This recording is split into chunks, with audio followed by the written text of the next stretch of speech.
시편 8편은 다윗이 쓴 가장 아름다운 찬양시입니다. 표제에 보면 깃딧에 맞춘 노래라고 했습니다. 깃딧은 악기 이름입니다. 다만 무슨 악기인지 정확히 알 수는 없지만 그 이름이 기타와 거의 흡사한 이름입니다. 그래서 사람들이 이렇게 추정합니다. 현악기일 거다. 아마 하프와 같은 현악기가 아닐까 그렇게 추정합니다. 다윗은 깃딧이라는 현악기를 키면서 하나님을 찬양하고 있습니다. 가장 아름다운 찬양을 드리고 있습니다. 하나님은 어떤 분이실까요? 찬양받기에 합당하신 하나님인 줄 믿습니다. 오늘 시편 8편에서 다윗은 세 가지 측면에서 하나님을 노래하고 있습니다. 오늘 그 세 가지를 배우고 우리도 하나님을 그렇게 노래하며 찬양할 수 있기를 바랍니다. 첫째, 하나님의 이름을 노래했습니다. 본문 1절, 2절 그리고 9절을 보겠습니다. 다윗은 하나님께서 행하신 위대한 일들이 참 많이 있는데 그것보다도 하나님 존재 자체를 노래하고 있는 겁니다. 하나님의 이름을 노래했다는 사실입니다. 시편을 우리가 자세히 살펴보면 하나님의 이름을 노래하는 시들이 참 많이 있습니다. 시편 29편 2절 여호와께 그의 이름에 합당한 영광을 돌리며 거룩한 옷을 입고 여호와께 예배할지어다 했습니다. 하나님께서는 누구에게 하나님의 이름을 계시해 주셨을까요? 하나님의 이름을 계시받은 자들이 하나님을 노래해야 되지 않겠습니까? 오늘 본문에 보면 세 부류의 사람들이 하나님의 이름을 계시받고 하나님을 노래하는 겁니다. 첫째, 이스라엘 백성입니다. 본문 1절에 보면 여호와 우리 주여 그랬습니다. 여기 우리는 1차적으로 이스라엘 백성들을 가리킵니다. 여러분, 이스라엘 백성들에게는 하나님의 이름이 계시되었죠. 그렇기 때문에 그들은 마땅히 하나님을 노래하고 찬양해야 되는 겁니다. 출애굽기 3장에 보면 하나님께서 모세에게 나타나셨습니다. 미디안 광야에서 목자 생활을 하고 있었던 모세, 그에게 하나님께서 나타나십니다. 떨기나무의 불꽃으로 하나님이 임하셨어요. 하나님께서는 모세를 부르십니다. 그리고 모세에게 이스라엘 백성의 출애굽이라는 사명을 맡겨 주셨습니다. 그때 모세가 하나님께 이름을 묻습니다. 하나님 뭐라고 답하셨을까요? 출애굽기 3장 14절에 보면 나는 스스로 있는 자다. 그렇게 말씀하십니다. 이 말씀은 달리 표현하면 나는 나다. 그런 의미예요. 여호와라는 의미입니다. 나는 나다. 여러분, 여호와는 하나님의 이름입니다. 그 하나님께서 우리를 구원하기 위해서 보내주신 분이 있습니다. 그분의 이름은 예수.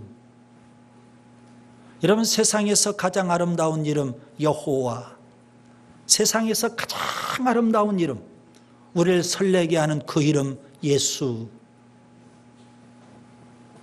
그 이름을 아는 자가 하나님을 노래하고 찬양해야 되는 겁니다. 그 다음에 두 번째, 하늘과 땅이 하나님의 이름을 노래해야 됩니다. 오늘 본문 1절에 보면 하나님의 이름이 온 땅에 아름답다. 하나님의 영광이 하늘에 덮었다. 그렇게 표현을 합니다. 하늘과 땅이 하나님의 이름을 알고 하나님의 영광을 계시받은 겁니다. 그렇기 때문에 하나님을 노래하고 찬양해야 돼요. 이것을 교리적으로는 일반 계시 혹은 자연 계시라고 표현합니다. 로마서 1장 20절에 보면 창세로부터 그의 보이지 아니하는 것들 곧 그의 영원하신 능력과 신성이 그가 만드신 만물에 분명히 보여 알려졌다 그랬습니다. 그래서 여러분, 하늘과 땅이 하나님을 노래하고 하나님의 이름을 찬양하는 것입니다. 여기 하나님의 이름과 하나님의 영광은 거의 같은 의미라고 보시면 됩니다. 자, 하나님의 이름, 그 하나님의 이름은 곧 하나님이 계시된 겁니다. 그 하나님의 이름에는 하나님의 영광이 계시되어 있습니다. 그렇기 때문에 하나님의 이름과 하나님의 영광은 같은 의미다. 이렇게 이해하실 수 있겠습니다. 그 다음에 세 번째, 누가 또 하나님의 이름을 노래할까요?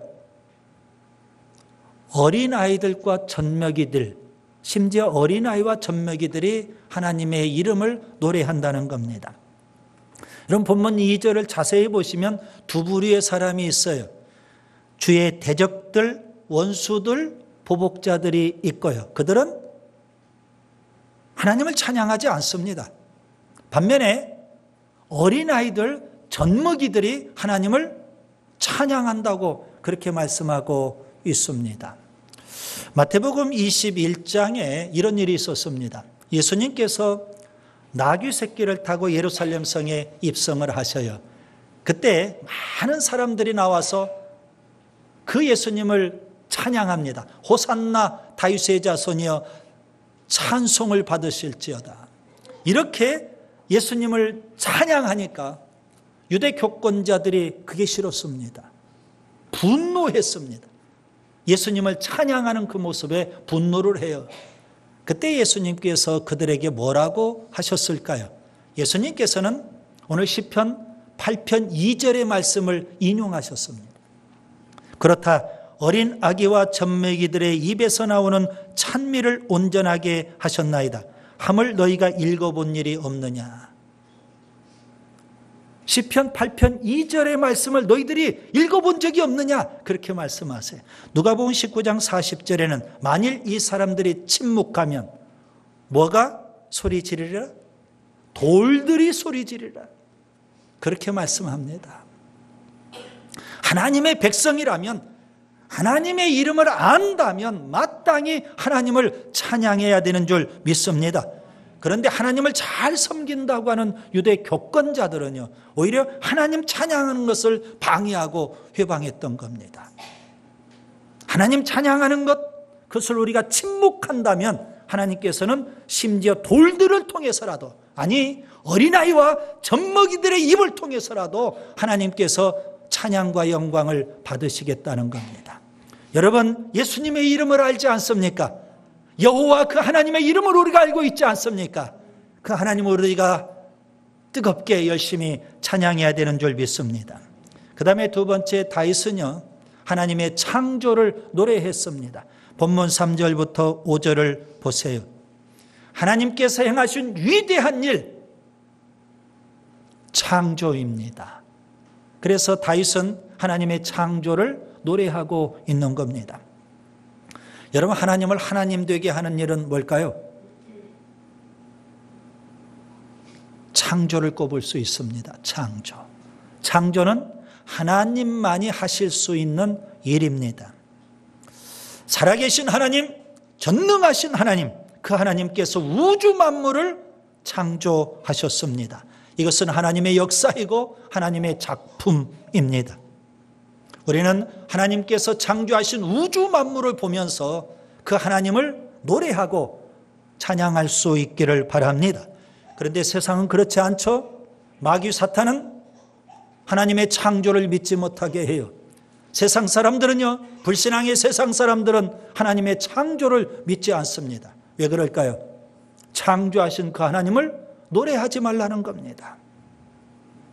하나님 앞에 찬양 드리기를 싫어하기 때문에 하나님의 창조를 그들이 부인하고 있는 겁니다. 여러분, 창세기 1장에 보면 하나님께서 창조의 역사를 어떻게 이루어 놓으셨는지를 우리가 읽어볼 수 있습니다.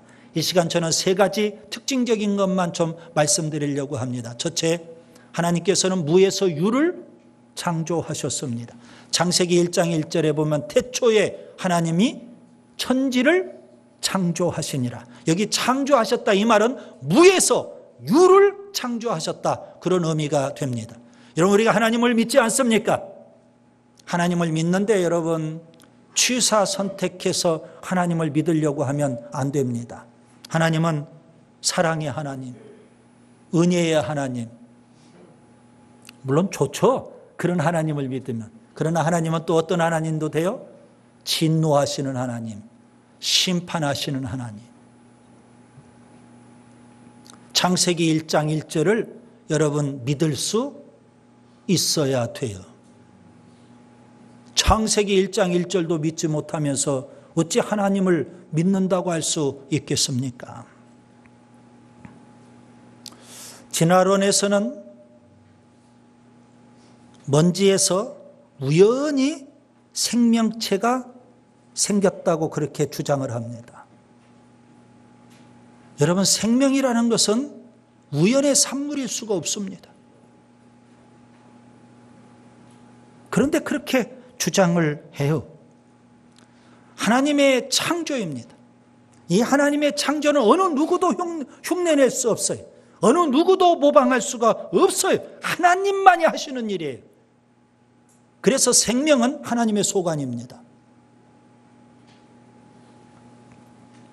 그 다음에 두 번째, 하나님은 6일 동안 우주 만물을 창조하셨습니다. 오늘 본문 3절을 보면 다윗은 하나님께서 하늘과 달과 별들을 만드셨다고 그렇게 노래하고 있습니다.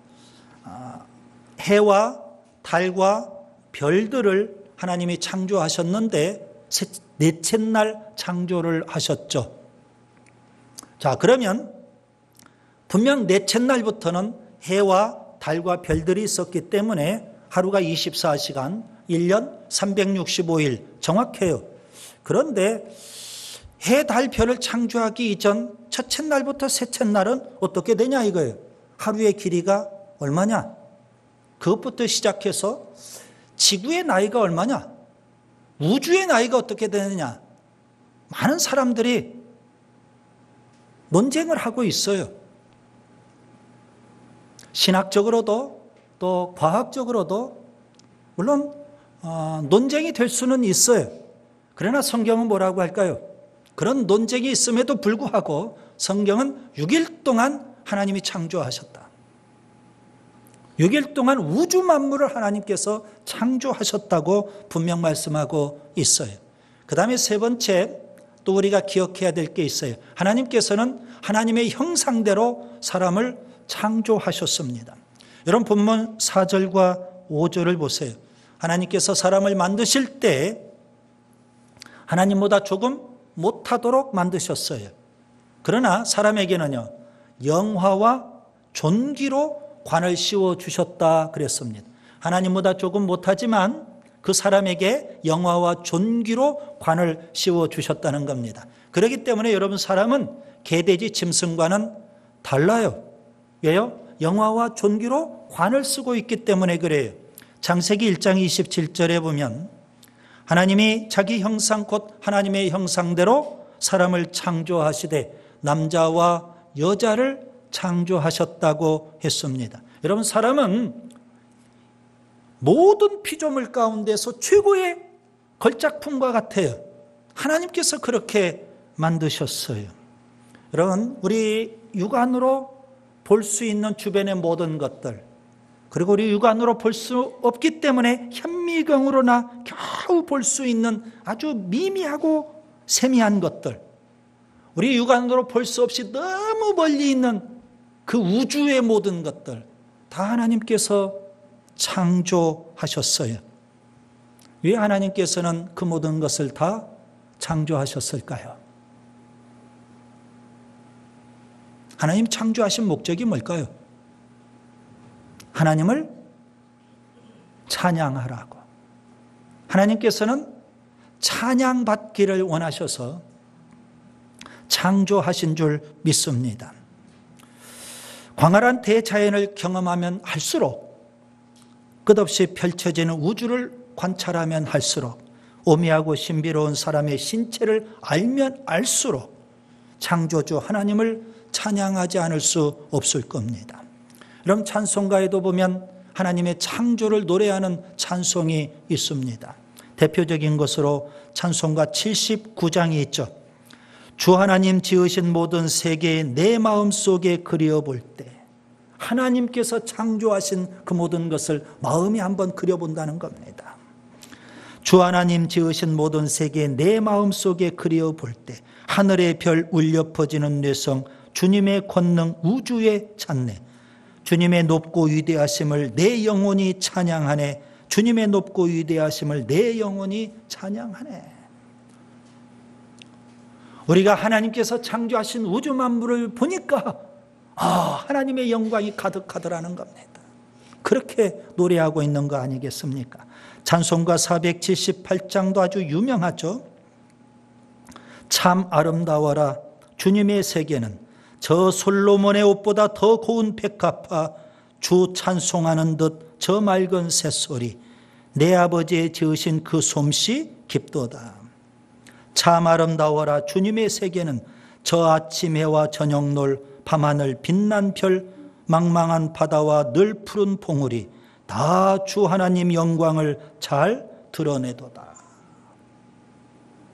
하나님께서 창조하신 우주 만물 속에 하나님이 계시되어 있어야 그것을 발견하고 이렇게 하나님을 노래하고 있는 것 아닙니까? 지금 다윗이 하나님의 창조를 노래하고 있어요. 그 다음에 세 번째 다윗은 하나님의 통치를 노래하고 있습니다. 본문 6절에서 8절을 보겠습니다. 하나님의 창조를 노래하던 다윗이 이제는 하나님의 통치를 노래하고 있는 겁니다. 여러분 다윗은 우리가 잘 아는 대로 이스라엘의 두 번째 왕이었어요. 그는 왕입니다. 하나님으로부터 통치 권력을 위임받아서 그가 지금 이스라엘 백성, 하나님의 백성을 통치하고 다스리고 있어요. 그러나 그는 절대 잊지 않습니다. 내가 이스라엘 백성을 통치하지만 이 통치 권력은 누가 주신 거예요? 하나님으로부터 위임받은 거예요. 그래서 그가 하나님의 통치를 지금 노래하고 있는 겁니다. 본래 하나님께서 6일 동안 우주 만물을 창조하시고 맨 마지막에 사람을 창조하셨죠. 그리고 사람에게 복을 주십니다. 복을 주시면서 하나님께서 위임해 주신 게 있어요. 하나님의 통치를 사람에게 위임해 주셨어요. 창세기 1장 28절에 보면 생육하고 번성하라. 땅에 충만하라. 땅을 다스리라. 땅에 있는 모든 생물을 다스리라. 그렇게 말씀하셨어요. 자, 4가지 명령을 주셨는데요. 생육하고 번성하라. 땅에 충만하라. 땅을 정복하라. 땅의 모든 생물을 다스리라. 땅을 통치하고 다스릴 것을 명령하셨어요. 이것은 하나님이 위임해 주신 거고 하나님이 맡겨주신 사명이었어요. 그래서 아담과 하와는 하나님으로부터 위임받은 이 통치를 갖고 세상을 다스려요. 그런데 어느 날 마음이 바뀌기 시작했어요. 창세기 3장에 보니까 뱀이 가까이 와서 너도 하나님과 같이 될 수 있어. 유혹을 받았어요. 마음에 교만한 마음이 들어왔어요. 세상을 다스리다 보니까 이제 내가 하나님이 된 것으로 착각이 들 정도예요. 여러분, 사람이 어떤 위치에 있느냐가 참 중요해요. 우리의 정체성을 잘 알아야 돼요. 본문 4절에 다윗이 이런 질문을 던집니다. 사람이 무엇이기에? 인자가 무엇이기에? 사람이 도대체 무엇이란 말입니까? 우리에게 적용하면 나는 누구입니까? 그런 질문이에요. 아주 유명한 철학자가 너 자신을 알라 그렇게 말씀했죠. 유명한 말이죠. 우리 자신을 안다는 것 대단히 중요한 일입니다. 여러분 성경은 우리 자신에 대해서 사람에 대해서 뭐라고 말씀하실까요? 하나님께서 사람을 창조하실 때 사람을 어느 위치에 두셨을까요? 여러분 본문 6절을 보세요. 거기에 보면 사람을 만물 위에 두셨다 그랬어요. 만물 위에. 본문 5절을 보세요. 사람을 하나님보다 조금 못하게 하셨다 그랬어요. 그게 바로 사람의 위치예요. 우리의 위치라고요. 비록 다른 피조물들을 다스리는 위치에 있지만 다른 피조물을 다스린다고 해서 우리가 하나님은 아니잖아요. 사람에게 영화와 존귀의 관이 씌워졌을지라도, 여러분 영화와 존귀의 관이 씌워졌다는 건 뭘까요? 왕 같은 존재가 됐다는 거 아닙니까? 다윗은 왕이에요. 그럼에도 불구하고 다윗은 여전히 자기 위치를 알아요. 하나님보다 조금 못하게, 그리고 다른 피조물보다는 위에. 내 지위가 아무리 높아져도, 내 권세가 아무리 높아져도, 내 영화가 아무리 높아져도 하나님이 될 수는 없는 거예요. 어느 교회 목사님께서 열심히 목회를 해요. 성도들이 순종하고 복종하고 따라요. 그러다 보니까 어느 날 교만해져요. 본인이 하나님이 된 양 교만에 빠졌어요. 그러다가 어디로 빠지는 거예요? 이단의 교주가 되는 거 아니겠습니까? 하나님께서 어느 사람에게 왕의 권세를 줬어요. 백성을 잘 다스리라는 거예요. 다스리다 보니까 어느 날 착각에 빠졌어요. 본인이 하나님인 것으로 착각을 해요. 결국 그는 폭군으로 전락하게 되는 거예요. 여러분 꼭 기억하세요. 우리의 지위가 아무리 높아져도, 우리에게 영광이 아무리 많이 주어져도, 우리가 세상의 많은 것을 다스린다 할지라도 그 모든 것은 하나님이 유임해 주신 거예요. 하나님보다 조금 못하게, 세상보다는 조금 낮게. 그 위치를 우리가 잊으면 안 돼요. 결국 아담과 하와는 에덴 동산에서 추방됐어요. 이 세상에서 사는데 어떤 일이 벌어졌을까요? 여러분, 하나님으로부터 유임받은 통치도 상실해버리고 결국 이 세상은 영적으로 보면 이렇게 변질이 되어 가요. 창조주 하나님도 모르고 세상을 다스려야 되는데 세상을 다스릴 줄도 모르고 오히려 창조주 하나님이 아니라 세상을 하나님처럼 섬기는 그런 왜곡된 질서로 바뀌고 말았어요. 우상 섬기듯 그렇게 세상을 섬겨요.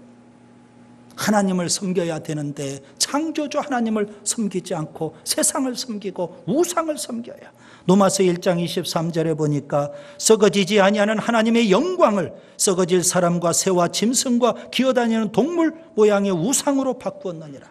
이것이 바로 타락한 세상의 실상이에요. 구약에 보니까 하나님께서 이스라엘 백성을 특별히 선택하셨어요. 그런데도 불구하고요, 극소수 경건한 사람들 외에는 대다수 이스라엘 백성들이 하나님을 경배할 줄을 몰라요.